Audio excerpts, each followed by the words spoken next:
Astro మార్గం ఛానల్కి స్వాగతం. 2026 మే 11వ తేదీ సోమవారం నాడు రాశి ఫలితాలు. ఈరోజు చంద్రుడు కుంభరాశిలో ధనిష్ఠా నక్షత్రం 4వ పాదం నుండి శతభిష నక్షత్రం 4వ పాదం వరకు కుంభరాశిలోనే సంచారం చేస్తున్నాడు.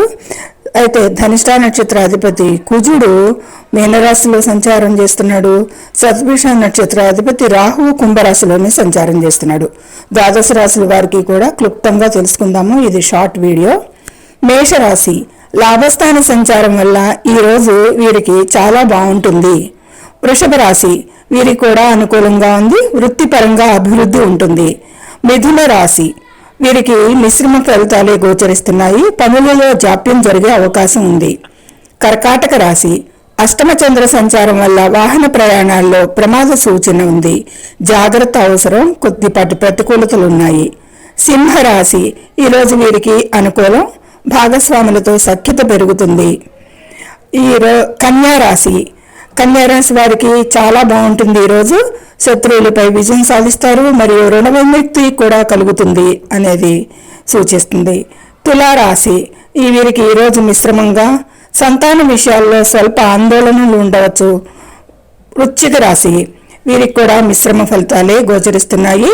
గృహ సంబంధిత పనుల ఒత్తిడి అధికంగా ఉండొచ్చు. ధనస్సు రాశి ధైర్య సాహసాలతో పనులు పూర్తి చేస్తారు. చాలా అనుకూలం ఈరోజు వీరికి.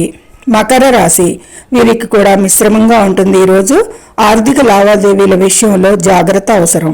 కుంభరాశి వీరికి చాలా ప్రతికూలంగా ఉంది. మానసిక ప్రశాంతత కొరబడుతుంది.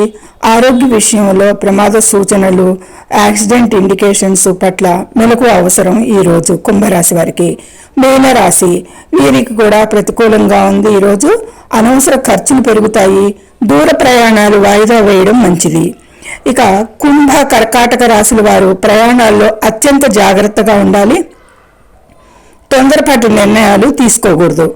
ఈరోజు శివాష్టకం పఠించడం లేదా శివాలయంలో అభిషేకం చేయించడం వల్ల దోష నివారణ కలిగి శుభం చేకూరుతుంది అనేది సూచించడం జరుగుతుంది. సర్వే జనం సుఖినో భవంతు. Please subscribe my channel, share and like it. Thank you very much.